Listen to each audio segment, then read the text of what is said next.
So most of us are probably familiar with the Ten Commandments. Moses went up on the mountaintop, interacted with God, and God gave him commands for his people. Important and sacred guidelines for how to interact with him and how for us to interact with each other. But God did not give just 10 commandments. He actually gave the Israelites hundreds of them. Grouped together, they are known as the Levitical Laws. And these are found in multiple books throughout the Old Testament, from Leviticus to Numbers to Deuteronomy, and in some of the books of the prophets. And so the Israelites took these laws and expanded upon them, and they even formed their entire Jewish culture around them. Then Jesus came, and Jesus did not follow many of the rabbinic traditions. He didn't do special tithes or washings, and he didn't even keep the Sabbath day holy. And so some questions began to form. Are people who follow Christ beholden to the law? And in Matthew 5:17, Jesus cryptically says, "Do not think I have come to abolish the law of the prophets. I have not come to abolish them, but to fulfill them." So what does this mean exactly? Should Christians today have to follow these laws? Or were they just for the Jews and don't apply any longer? And what does the Bible have to say? Let's take a look. Attention, bargain shoppers.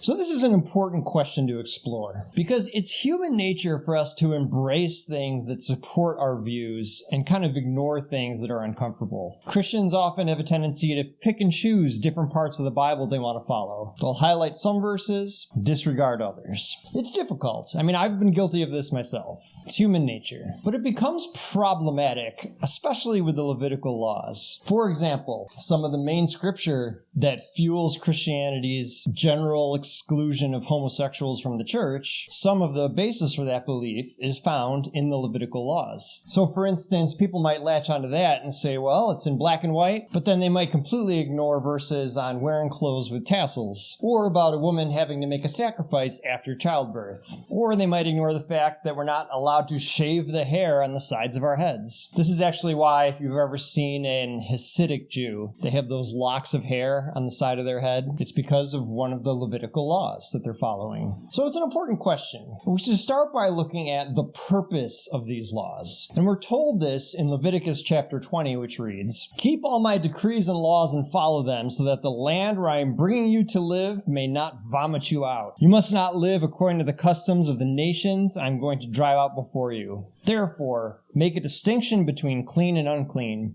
Do not defile yourselves, because I, the Lord, am holy, and I have set you apart from the nations to be my own." So the purpose of these laws is stated that they were meant to keep the Israelites set apart from the nations that surrounded them. These laws were meant to give Israel a culture that sat in stark contrast to the other nations. Those nations built their identity on worldly things: fertility, the harvest, the seasons. The Israelites were to not build their identity from worldly things, but rather from holy things. And that's why many of the Levitical laws we read may seem strange to us today, but they were in place at that time to counter evil and idolatrous actions practiced by the nations that surrounded them. So the laws were given to the ancient Israelites so that they would be different and stand out, that they would be an example to the world and lead them to God, lead them to the Messiah. You see, the law was never meant to be permanent. It was always meant to point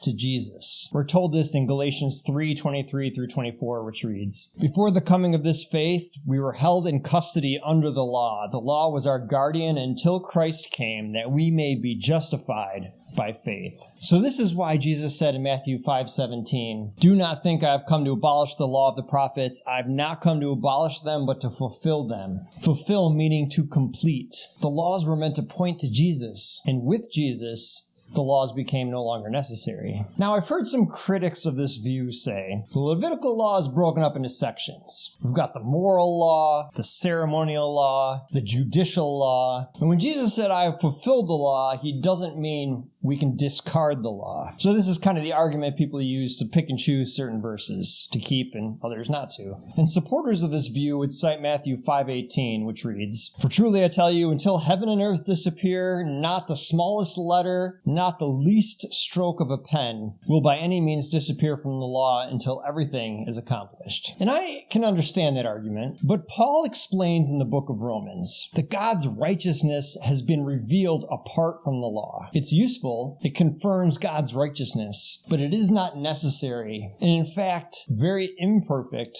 compared to Jesus. Hebrews 7:19 reads, "For the law made nothing perfect, and a better hope is introduced. Jesus has become the guarantor of a better covenant." And finally, it's clear in Galatians 3:23 that we, as Christians today, are not beholden to the law. Before the coming of this faith, we were held in custody under the law, locked up until the faith that was to come would be revealed. So the law was our guardian until Christ came, that we might be justified by faith. Now that this faith has come, we are no longer under the guardian. So with Jesus fulfilling the law, we are no longer under the law. But that does not mean it's meaningless. Learning about the law, why the law was given, the complete story of the ancient Israelites, their journey out of slavery into becoming a great nation, and then falling into exile before being redeemed by Jesus. It's all important.